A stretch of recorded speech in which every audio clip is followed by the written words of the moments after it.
Thank you so much. First off, I just really appreciate it. Once again, I'm so grateful to have so many people here and looking forward to being able to dive into this material together. I know that some of you were at the last session and a lot of you have seen the previous session as well via YouTube. And so we'll be reflecting off of some of that information as well. However, if you did not get a chance to see that yet, I don't think you'll be completely lost or anything like that. So you'll definitely be able to kind of keep up with the information that we're talking about. But I would encourage you to jump back and see that if you haven't had a chance yet, because the next couple of sessions we'll continue to talk about some of that basic material.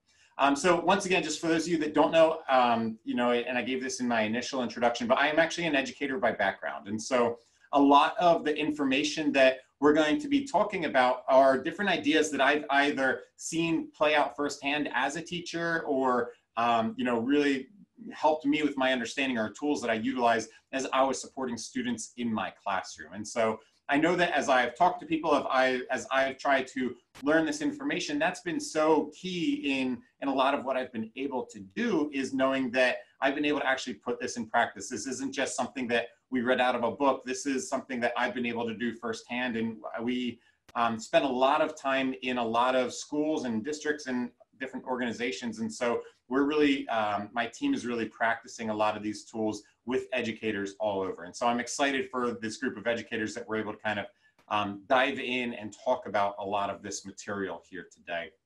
I'm going to switch the screens here and put my slideshow up now.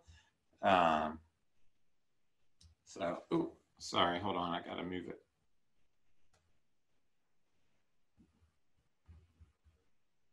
All right. All right, is that showing correctly, Paula? Yes. Yes. All right, perfect.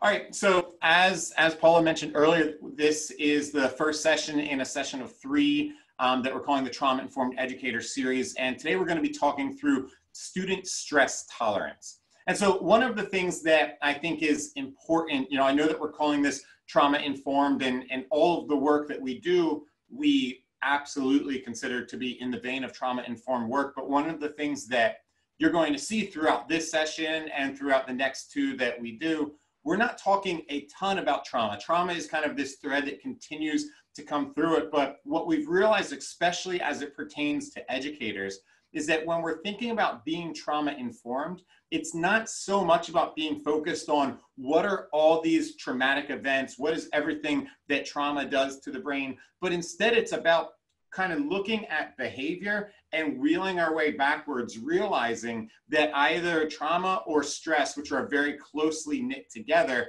are likely the cause of a lot of the issues that we're seeing at school. A lot of the behavior, the social, the academic issues that we see are really embedded in how our brains operate. You know, in the first session, we talked about that very popularized question where we stop asking what's wrong with you and start asking what happened to you. And then the piece of that we add is even that next question, which is how can I help you? And so that's how we want to be looking at a lot of behaviors, through that vein of how can we help? How can we support, with that understanding that there's probably a reason behind the behavior. But as a teacher, once again, I never thought it was my job to figure out what is that reason. It's just kind of giving the child the benefit of the doubt. And so before we dive into today's content, I actually wanted to share a story that then I'll kind of keep reflecting back on throughout the course of today's training. And this is of a student that when we first started NeuroLogic, we had the opportunity to work with. We go out and provide training to schools, and then we come and we do a lot of coaching where we observe in classrooms and give very just specific advice or practical strategies to the teachers that we're working with. And so I had trained this one school in Philadelphia, and they asked me one time, they said, listen, we have this student, and for the sake of this, we'll call him Marcus.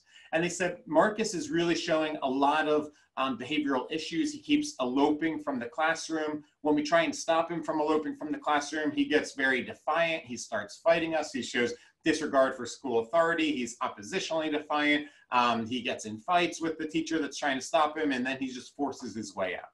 And so they just said this has been a pattern that happens day after day after day. They don't know what to do with him. And quite frankly, they're preparing to send him to an alternative placement because they didn't know how to support him. And this is a 3rd grade student. And so they said, could you come and observe him and just see if you have any advice, if you have any ideas? I said, of course, I'd be more than happy to. And I came in and I observed him. And over the course of the time I was there, which was only a few minutes, I saw a couple things that rose a couple red flags about his behavior that showed that maybe he was operating with, kind of from a higher stress response than most people are, but nothing immediately that was too alarming. And then a few minutes into my time there, seemingly out of nowhere, he got up and he walked out of the room like they said he would. And nobody tried to stop him, probably because I was in the room at that point in time, but he just got up and left, and then he never came back. My observation was over. And so later that day, I had the opportunity to sit down with the teacher, with a clinician, with some administrators, and they just kind of looked at me like, what's going on? What can we do here? See, like, there's nothing that can be done. And I just kind of inquired a little bit. I was like, listen, there's one thing in particular that I noticed. So I'm just curious. Do you happen to know anything about his past? And knowing that I'm the trauma-informed guy, they immediately just said, no, he didn't have any trauma in his life. He's had some tough life experiences, but no trauma. And I said, well, could you just tell me a little bit about those tough life experiences? And they began to tell me story after story about his life, stories about a grandparent that lived in his home that died in the home, and the ambulance had to come and take her away, and the cousin that got shot in his front yard, and police and ambulance came and took him away, and the domestically violent parent that was being abusive to his mother, but not to him, so it wasn't trauma to him, they said, and how police had to come and take him away. And so there was story after story that, though nothing specifically happened to him, significantly impacted him. And so first and foremost, what I want to make crystal clear is that all of those experiences are potentially traumatic for Marcus. Those are all experiences that his brain didn't know how to deal with. That there's lots of definitions for trauma. My favorite one is just that it's an overwhelming of the senses. It's an experience that your brain does not know what to do with. And so all of those experiences are 100% potentially that. However, the other thing that I thought was interesting when they told me that, because the one thing that I noticed right before he got up and walked out of the room was that a few blocks away, I heard an emergency vehicle driving by. Now, I don't live in the city, so when I heard that, it kind of like pinpointed, my attention, because I don't hear that every single day. But for those who live and work in the city, I'd imagine that they hear emergency vehicles again and again and again. But the way that the brain works is that it's going to tie together different senses, different memories that are attached to something traumatic, and it will link all of those things together. And so what I shared with them is that I would imagine that all of those difficult life experiences that involved police and ambulance coming to his home probably linked together in his brain. And so the moment that he heard a siren down the street, in his brain that immediately said, you're not safe right now. In his brain, that immediately sent this idea that you're not safe and you need to go seek safety. One of the things that I often talk about is that, if you think about a story like that, what was going on in his brain, it would be like if the room you were in right now happened to catch fire. If the room you're in right now caught fire, chances are you are running as quickly as you can out of that room. And guess what? If I was standing here saying, guys, I have 35 more minutes, I need you to stay in here, need you to listen to me, you're not going to listen to me at all. I know I don't have any authority, but if I did, you'd have complete disregard for authority. If somebody was physically in the room with you, trying to stop you and keep you in there, suddenly you'd become oppositionally defiant. You might become violent, trying to fight them, trying to keep them away from there. And it's not because you're a bad person. It's because you know you're not safe and you're trying to seek safety. And what's happening with a student like Marcus is exactly the same thing. Even though we happen to know that he actually is safe, his brain is saying, like a fact, I know I'm not safe right now, and I need to seek safety, which is why he's attempting to escape. And so we need to understand that about the behaviors that people might be exhibiting.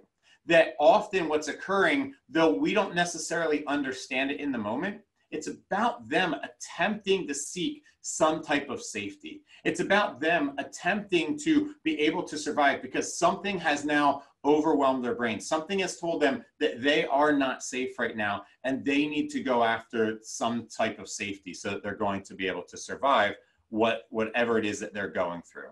Now, one graph that I always like to go to, or one image rather, is this idea of self-fulfilling prophecy.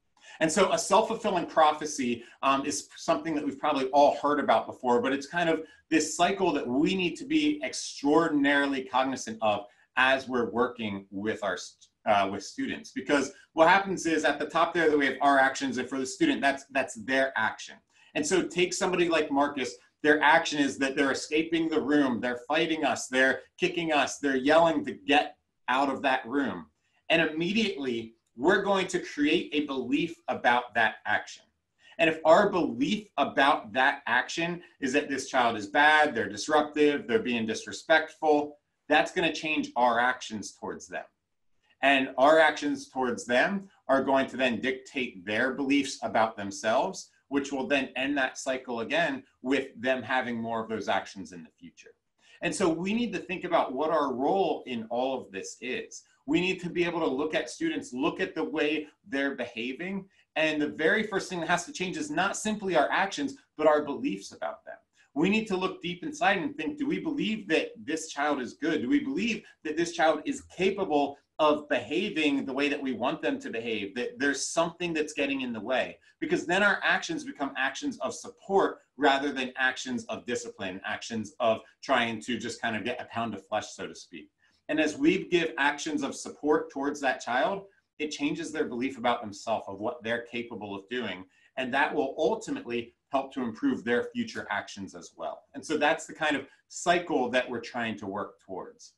Now, I wanted to show that and use kind of a severe story like the story of Marcus up front, because we're going to be returning to this idea again and again. But I want us to realize that it can play out in much more minor ways as well, with students that might not be exhibiting such big behaviors, but still behaviors that perhaps aren't the type of behavior that you would anticipate a student to be doing over the course of a school day.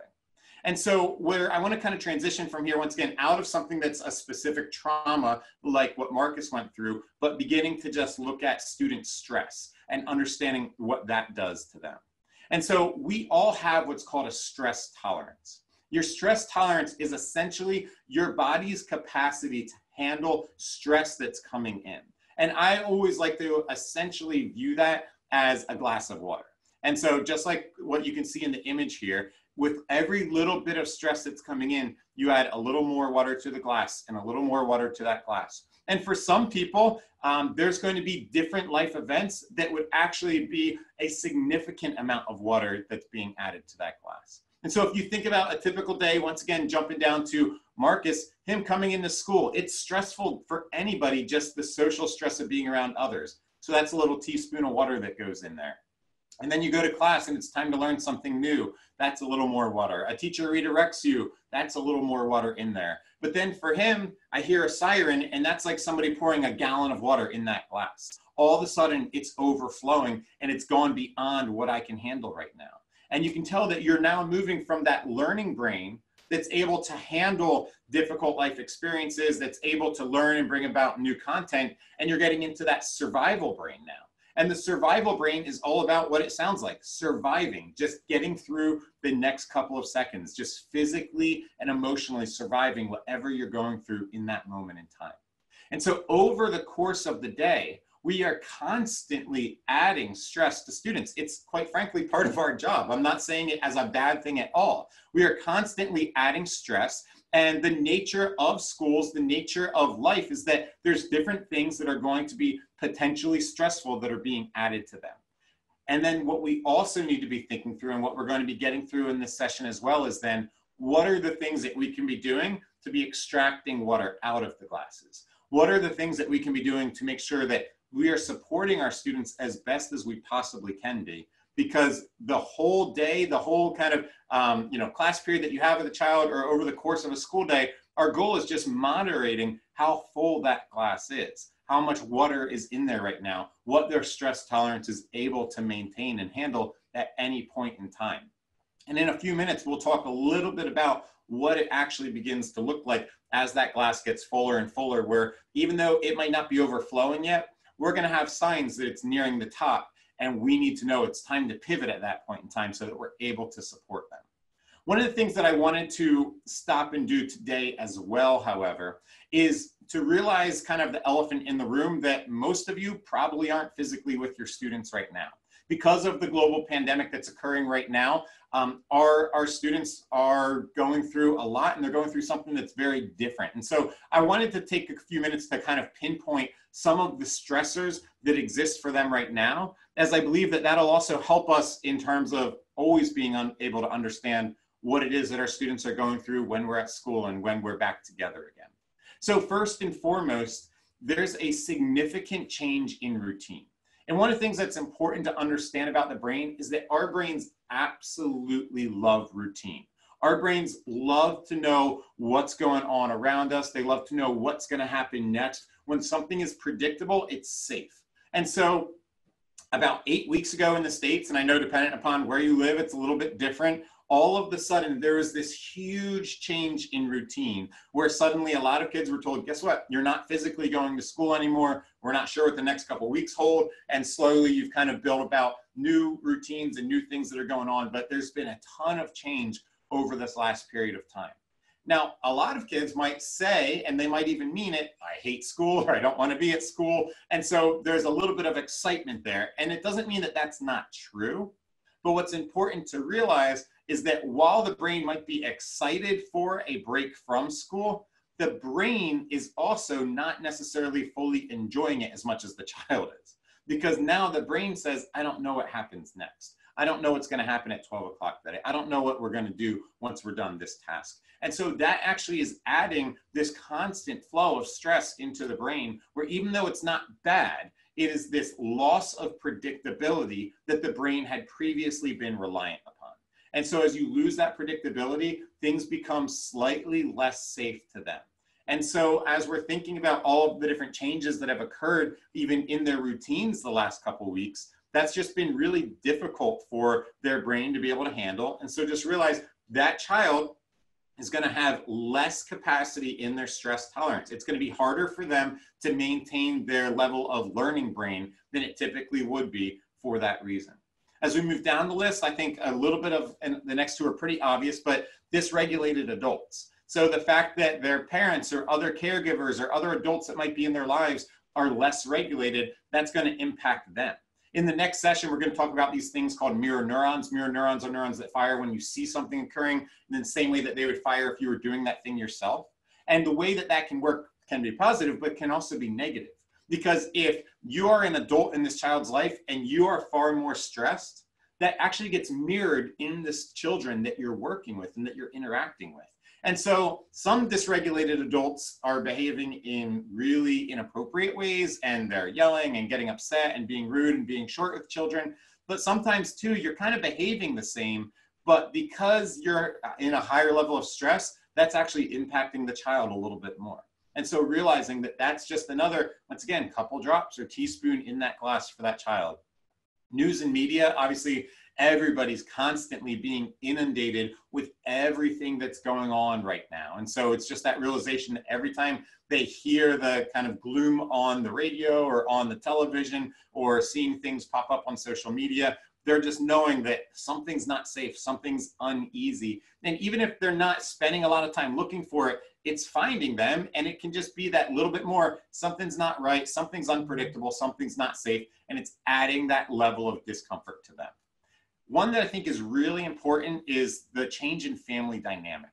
You see, once everybody started staying home, suddenly it changed everything, because now somebody who at first was just your parent is now attempting to be both a parent and playing the role of a little bit of an educator to some degree and trying to support you in a different way. And that's kind of changed how you've been able to get along together. It's probably added more stress into that relationship. It's likely created more arguments or a little more difficulty there that might then play itself out, that you might get mad at your parent when they're a teacher, and now they're trying to be a parent again, but you still carry some of that frustration or anguish from earlier in the day. But also, and this is one of the things that I've experienced a lot with my younger children, is before my kids kind of got used to this idea that dad wakes up in the morning, leaves for work. I don't see him all day long, but then he gets home and I get, all of dad's attention right now. Yet now I'm working from home. And so they see me a lot more often, but they're getting this kind of divided level of my attention. And so that's kind of confusing, especially for younger kids, to be able to see that, because the brain's just saying, like, this isn't the same as what it used to be right now. Why is he here but not paying as much attention to me? Did I do something wrong? And so there's just this kind of level there that's just another difficulty. And that change in what used to be a safe relational connection now is just a little more unsettling. And they're trying to make sense of that and understand that in a different way. And then lastly, the reduction of social opportunities. A lot of school-age children, the primary region of the brain that's developing for them is going to be the limbic level of the brain, which is that social emotional part of the brain.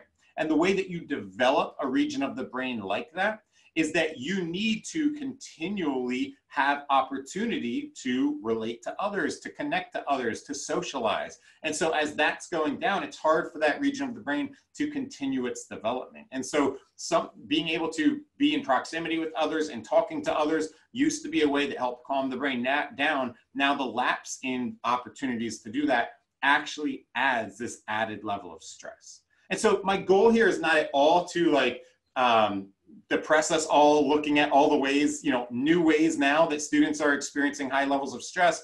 But what I want us to realize is that it's not just one or two things, that there are so many minute things that are occurring around us at all times that are going to be impacting our stress level. Even when students transition back to school, whenever that might be, chances are it's going to look different than it used to be. And so there might be new policies and procedures. It might be that not all students are there at the same time. It might be that people are on much more high alert about different things. There's going to be all sorts of things that are now subtly different. And it's not that they're bad, because all of those things are obviously to keep everybody physically safe. However, it's just new and it's different. And so we need to realize that all of those new and different things, those changes in what was previously predictable and expected, is a little bit more stress. And so as we think about students transitioning back into school in the future, we do need to realize that it's not only about how do we make up for any academic losses, while that is important, but also how are we supporting them from a stress perspective? How are we realizing that what they've been through recently has been stressful? And it's not like, oh, now it's all over now that we're in school. Now that we're in school, there's some new stressors that didn't previously exist there. Students who before really were doing perfectly fine, they might not be doing as well now as they transition back, because they might have been kind of floating close to the top of that stress tolerance. And now these new couple levels of stress are going to push them over on a far more consistent basis. Now, the one thing I want to point out before I transition away from this is that I'm talking a lot about the negative, but please realize that there could be positive for some students as well. Some students might come back from this in a better spot than they were before. They might have finally gotten a lot of really positive opportunities to interact at home. They might have been able to create some new routines at home and develop different relationships that way. So there's a lot of positive that could come out of this time as well. And also sometimes people really thrive through stressful situations and they can come out better on the other side. So please don't think that this is horrible for every single human being.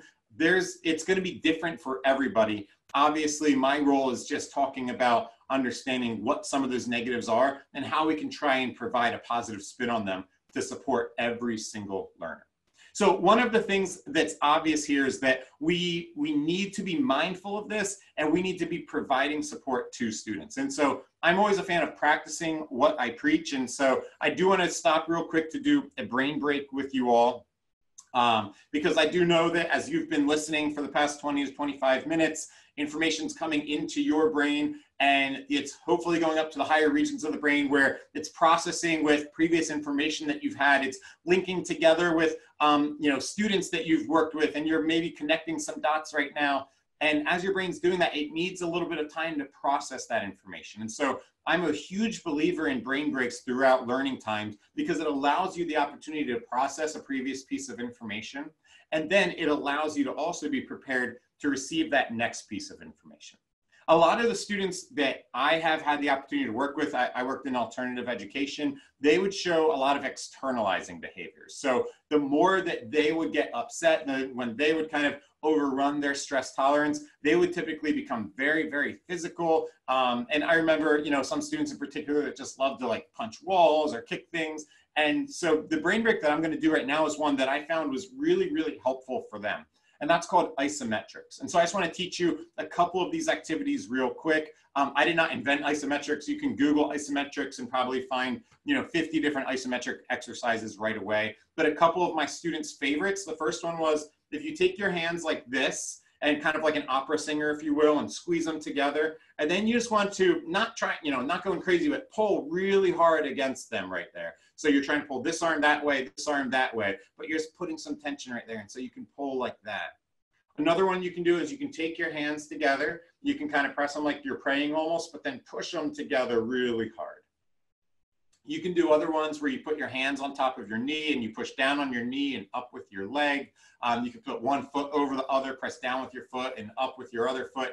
What all of these exercises do is it has you kind of pushing against a immovable force, whether it's yourself or you can also do it with a wall. So I would often, you could, if you work with younger kids, you could tell them, hey, go up to the wall and try and push it, make the room that you're in bigger. A lot of elementary schools, they would have like, cement block walls and teachers would say, okay, everybody, we need to make this room bigger now. Everybody get up against the wall and push as hard as you can.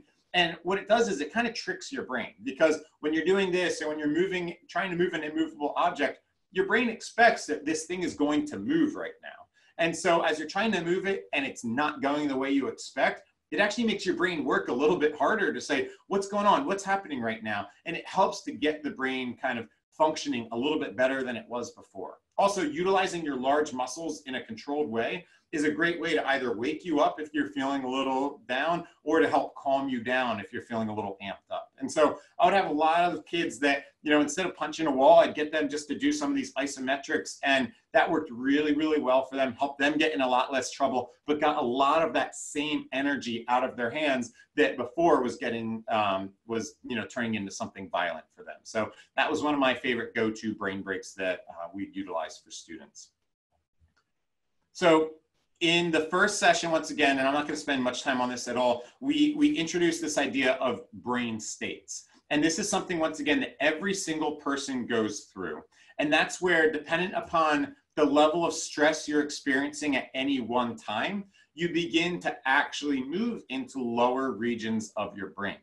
And so this is, once again, every single person goes through this. This is something that I learned through Bruce Perry and the Child Trauma Academy. And they're technically called states of arousal, but we just shorten it down to brain states. And so we're just understanding that as we move lower and lower in our brain, it's a response to stress. However, our behaviors are often going to be changing in these responses to stress. And the reason that I'm kind of connecting this right now is that as you are moving lower and lower, it's changing your stress tolerance. And so the lower you get in your brain, the fuller that cup is getting, so to speak. So the more stress that's coming in, the more likely you are to begin to be operating from lower and lower regions of the brain. And the reason that's important is that there are a lot of things that change. And this is only 4 of them, but there's a lot of things that change as you begin to move and operate from lower regions of the brain. A couple that I think are just extraordinarily important to understand. The first is sense of time.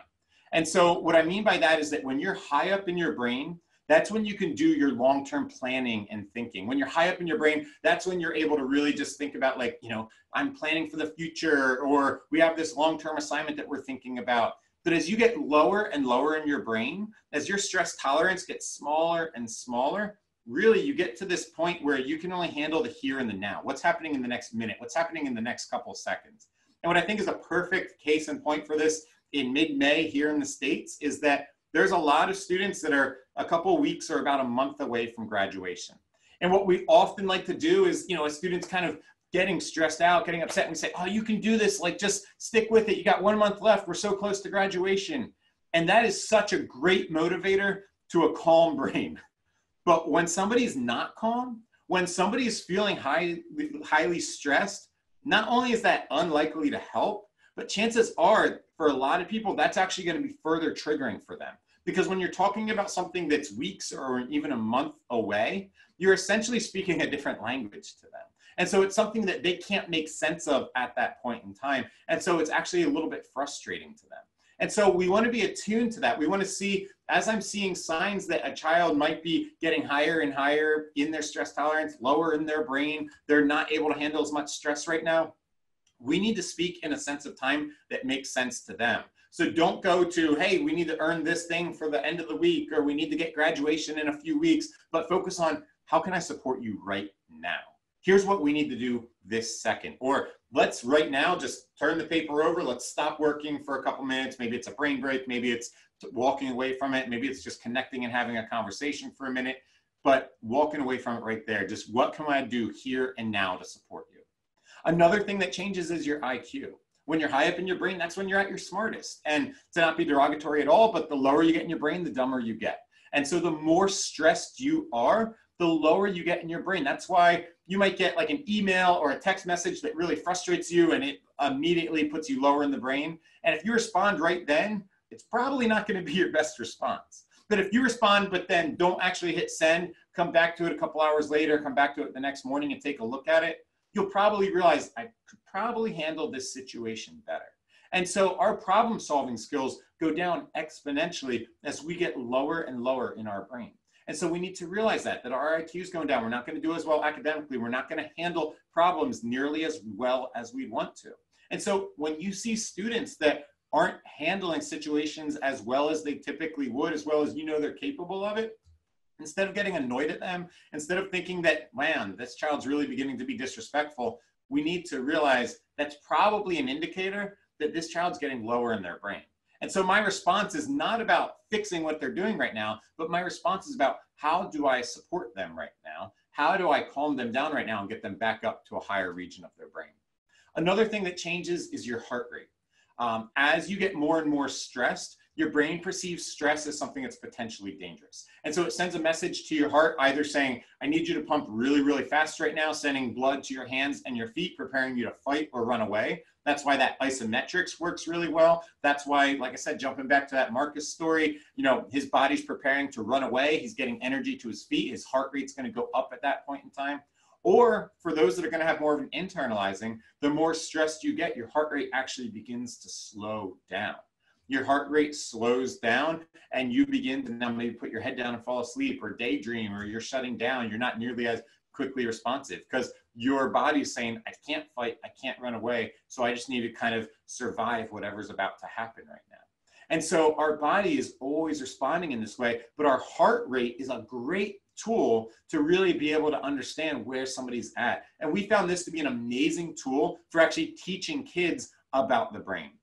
We have a whole curriculum about teaching students about their brains, helping them to understand what's kind of going on in their bodies. But this is one of those kind of pinnacle points of it. It's just almost the simplest thing you can teach somebody that really helps them to kind of gain control of what's going on. You see, a lot of people, especially as they're getting more and more stressed, they can't really put their finger on their emotions. They can't say, I'm anxious, I'm sad, I'm angry, I'm stressed. Like they can't really always use those terms, but we working with them can tell something's wrong. And so what we found is that something as simple as your pulse is this extraordinarily tangible thing that somebody can actually make sense of. So a child might not do very well if you come and saying, hey, you seem a little off today, what's going on? That might be enough for them just to flip out at you. And I've had students do that to me when I've said that to them. But we found that Pulse was actually an amazing tool for connecting with students, because now they might come into the room and I just ask them, why don't you take your pulse right now? And you have to do it often because you got to figure out what their baseline is. A typical pulse is going to be between 60 and 90. So that's already kind of a wide gamut. And then dependent upon your trauma history, your DNA, or your genetics rather, your other life experiences, it might vary. So for instance, I had a student whose pulse, I never once saw it below 115. He had a lot of trauma in his life. And so that was just his baseline. But I knew for him, that's where we want you to be at. And so he wouldn't respond well to, hey, you seem off today, hey, whatever. But he did respond well to his pulse. And so he could come in, take his pulse and see, hey, it's at 140 today. And so that's something very tangible that's saying you're not in a good spot to be in class right now. But let's try and do some different activities that might get you back down to that 115, that baseline for you. And so it just created this very clear thing that we knew would help to calm them down. But also for me, when I would see a pulse, and I would have my students do like pulse journal so I could see their pulse often, I would know they're not in a good spot to learn right now. So once again, it's my job to provide an opportunity to get their pulse closer to their baseline so that when I teach, they're actually going to learn something. And then lastly, for once again, there's lots of things that change as you move lower in the brain, but the last one I want to discuss right now is your sphere of concern changes. And so when you're high up in the brain, that's when you can worry about the world, you can worry about your community, you can worry about those around you. And then as you get lower and lower in your brain, suddenly you're just far more worried about yourself, and you seem very, very selfish. And I remember kind of always being confused by this as a teacher, because I noticed that a lot of the students that I worked with, they were some of the most selfless people on the planet when they were calm. They would give you the last dollar in their pocket. They would give you the shirt off their back if you needed it. They were some of the most amazing people. But when they were upset, they seemed like the most selfish people on the planet. And those two things were so juxtaposed to one another. It didn't make sense why they could be so selfish one minute and selfless the next minute. And what I find is that we usually take somebody at their worst, and that's the judgment we make on them as a human. And what I realize now is that, you know what? When they seemed selfish, once again, it's our job to take that as a sign they're pretty low in the brain right now. Their stress tolerance is probably overflowing right now. And so it's not my job to get upset at them, to wonder why they're acting that way. It's my job instead to say, how can I help you right now? How can I support you and get you back up to those higher regions of your brain? How can I take some of that stress out of the glass, so to speak, so that you're in a better spot right now, so that you're not only feeling better, but also you're going to be able to learn right now.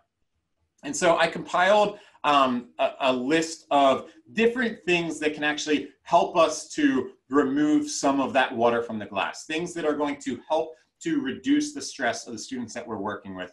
And my goal with this list was that these are not only tools that you can use immediately, that you can use right here and right now that we're doing things remotely, but these are also things that we can use as we are transitioning back into schools in the future. And so I find that some of these are actually in some ways easier when students are at home because there's a lot more flexibility. But once again, as we're thinking about opening up schools, we need to realize that our students' stress tolerance needs to be at the forefront of our planning. We need to realize that if we can't get students into the learning brain, we're never going to make up for any of the lost academics that's occurred over these 6 months anyway. And so we need to be thinking about how do we help them to be calm? How do we create spaces and things in our schools that are going to be able to support them? And so we're going to dive a little bit more deeply into that into the last session of this 3-part series, but I'm at least going to cover a couple of them here today. And so the first is step outside, change of scenery. Part of that is just the physical act of moving. And so encouraging your students, like, get up. If you can go on a front porch, a back deck, if you can walk on your street, move. If you can't get outside for one reason or another, switch rooms every now and then. Just as simple as that seems, people probably aren't doing that as much. Your brain needs that stimulation of just changing the space that it's in, that physical act of moving. Your brain loves movement. It's a bilateral movement which activates both regions of the brain simply to walk. And so getting them up and moving around. I would encourage you, like, if you are doing synchronous lessons with your students, do little breaks in the middle where you're just like, hey, stand up, go touch your refrigerator and come back, or go touch your front door and come back. Just getting them to physically get up and move and then come back is going to be helpful for them. So getting them to move a little bit is so key. Taking care of our basic needs. And I realize for some, this is a much bigger issue than it is for others. It's an issue about what they actually can get. But for those that do have easy access to food, obviously we want to be able to support them as a school as much as we can to be able to have access to their basic needs. But then as a teacher, as somebody who's supporting them, encourage them, hey, when we come to class, when we come to the meeting today, bring a snack with you, have something that you're eating. Make sure you mute them so you don't hear them chewing, but make sure that they're eating throughout class so that you're able to make sure that they're taken care of. Your basic needs nourish the bottom part of your brain. And so it's kind of just making sure that our basic needs are taken care of so that once again, we're in a better likelihood to be able to access those higher parts of the brain. Providing brain breaks in your lesson. So even like we did today, just as you're talking, stop after about 20 minutes, give them a chance to do something physical and decide what that could be. It could be what we did, like teaching them an isometric. It could be, in the first video, we did ABC 1, 2, 3. It could be teaching them different breathing exercises, but just encourage them, give them a chance to do something, teach them a new brain break each time you get together, and encourage them to do it while they're doing their schoolwork as well. Encourage them just to kind of build that into the different things that they're doing, or ask them to come up with their own brain breaks. Sometimes people way overthink brain breaks. It has to be these really, really organized things. Even what I mentioned earlier with the step outside, like go take a walk, touch your front door and come back, that's technically a brain break. It doesn't have to be rocket science. It gets a brief break from the education. It gets something physical or some other thing that could be activating to the lower regions of the brain, and it gets them then right back to where we are so that we can continue on with education. So little miniature breaks like that can be so important for their ability to learn, for them to be in that best spot. And it helps, once again, just to reduce a little bit more of that stress. Group and partner work if possible, especially at a time like this. Once again, keeping in mind that so many of them are in a stage of life where their limbic system, that social emotional part of their brain, is developing. We need to try and provide opportunities like that. Some of them are doing an amazing job already collaborating with friends, but some are definitely internalizing a lot more. They're pushing other people away, especially as we get more and more stressed. Naturally, a lot of people's response to that is to push others away. And so if it's almost expected of them that they are now having to have a Zoom meeting or a phone call with a classmate to do a project or something, that's actually going to be something that's going to be helpful to them. You're getting them a dose of something that could be relieving some of their stress. It's going to put them in a slightly better spot.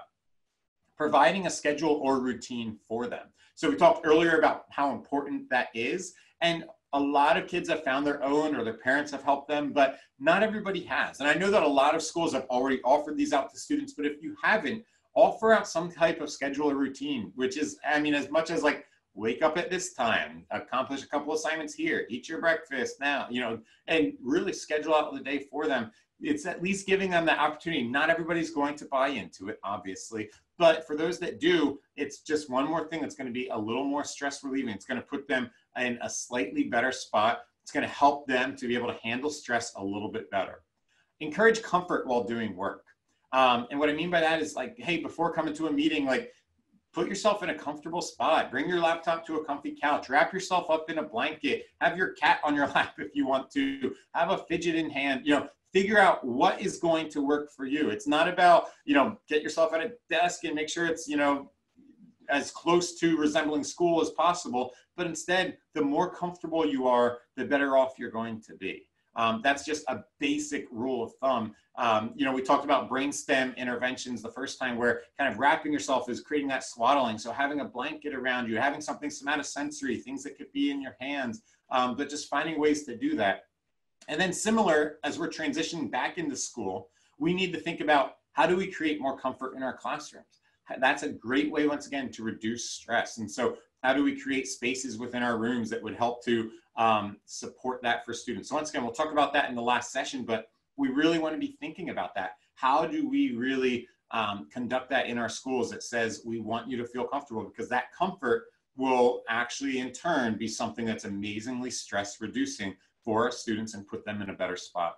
And then lastly, personally checking in with your students and families, just that connection. Now, this is a lot easier for some than others. Some of you have hundreds of students and you're not going to be able to personally check in with them. I realize that, but you hopefully have a handful of students that, not hopefully, but I'd imagine that you have a handful of students that you're a little bit more concerned about. And giving those students a quick email or a phone call, just checking in, is everything okay? I've also found that sometimes for those students, especially those that aren't producing a lot of work or might be struggling a little bit, a phone call to the parent that is 100% positive can sometimes go a long way. You know, maybe the student didn't hand in 4 of the last 5 assignments, but they did hand in 1 of them. And so calling the parent saying, hey, I know this is tough, but your child is doing so. I'm so grateful that they were able to get this one assignment in. They did a really great job on it. Or I so appreciate what they've been adding to our class discussions, or that they've always been on time, whatever it is. But what happens there is you're calling the parent and it's all positive. That actually reduces some of the parent's stress, because parents are under a ton of stress right now. And then that parent talks to the child and says, hey, your teacher called and said that they're really proud of you. That is going to improve the relationship between child and parent, reduces some of that stress, and it improves the relationship between child and you, because you created this all to happen. There's kind of this beautiful trifecta that occurs right there, but it's an amazing stress reliever. And so just seeing if there's little ways like that that you could build that into what you're doing, build that into some of the communication that's occurring here.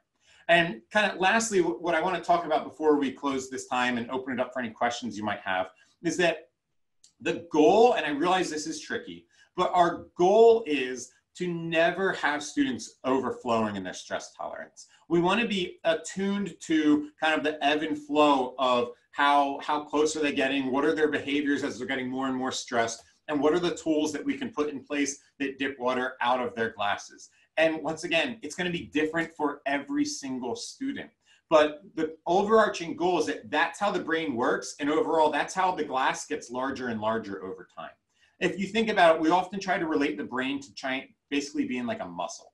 And the way to grow a muscle is not to just get as much weight as possible and exercise until you tear it or strain that muscle. The way is that you get close to that limit and then you stop and pause and get a break, and then you get back to it. And so that's kind of the goal that we're trying to do with students. You know, what we did with Marcus, going back to that story from the beginning, was that we realized that there was this thing that would overflow his stress tolerance, which was hearing that siren. And so the plan that we put in place for him was we got noise canceling headphones and allowed him to just have those right on his desk. And so the moment he felt unsafe, which was typically the moment he heard that, he could put those right on his head. And so at first, he probably had about 1 second of tolerance for that sound before he just felt the need to elope. And sometimes he got him on his head in time, sometimes he still eloped from the classroom. But then after a couple of weeks of that, suddenly you'd see that, you know, he'd get 3, 4, 5 seconds before he had to put those on between the beginning of the sound and getting those on.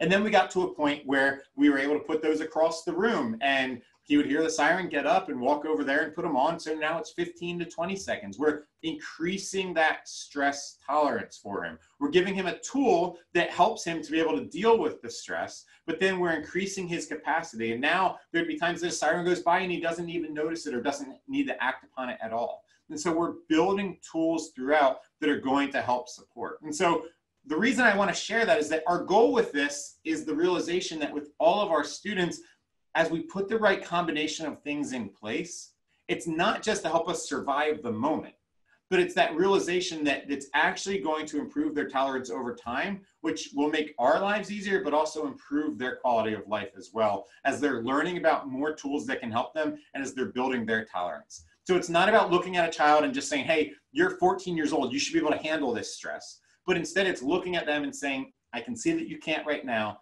Let's put some things in place. And we're realizing that over time, that will probably help you to get to a point that you can handle this kind of stress. And so that's how we're trying to support students. It's not about babying them along, but it's about providing them the specific support that they need so that they can build their capacity to tolerate the different levels of stress that they're consistently being exposed to.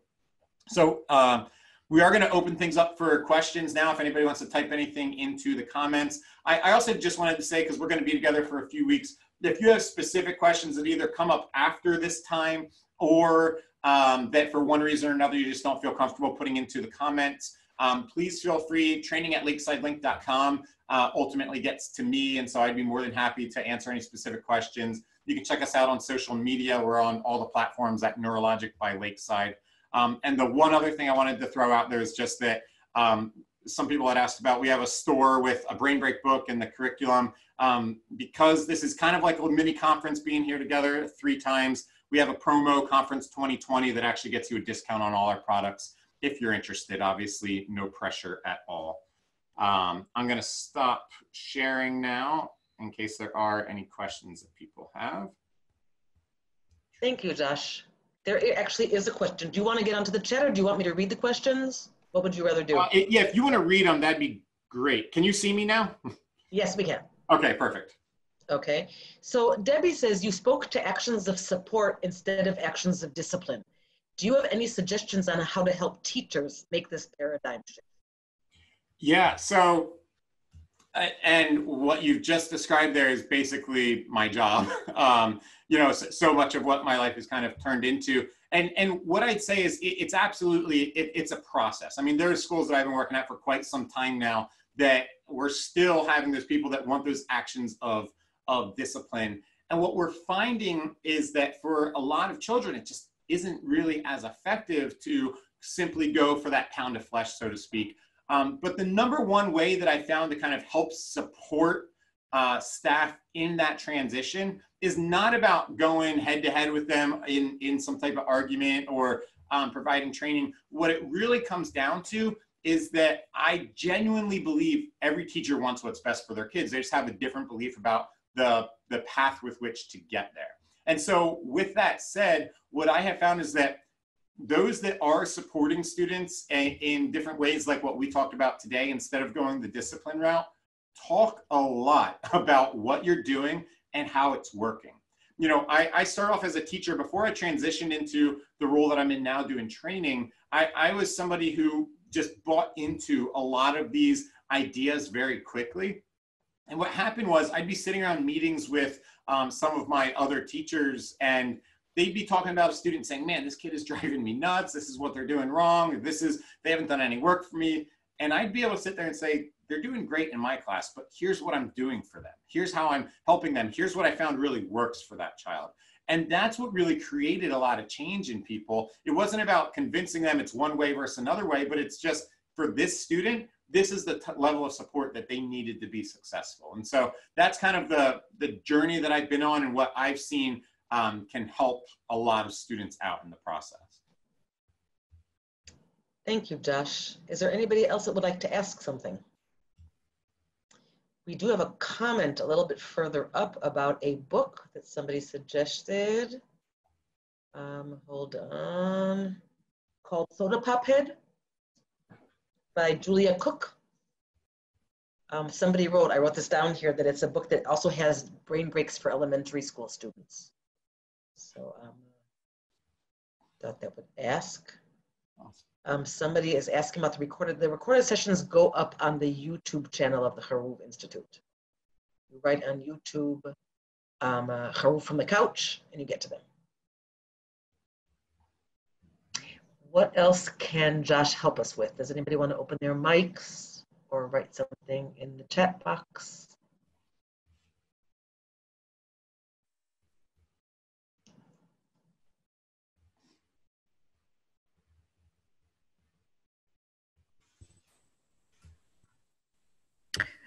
So I have a question. Sure. So I am a special educator. So a lot of the students that I work with are, well, not a lot. I would say like 3/4 have not the best home situations, and they're not engaging in distance learning.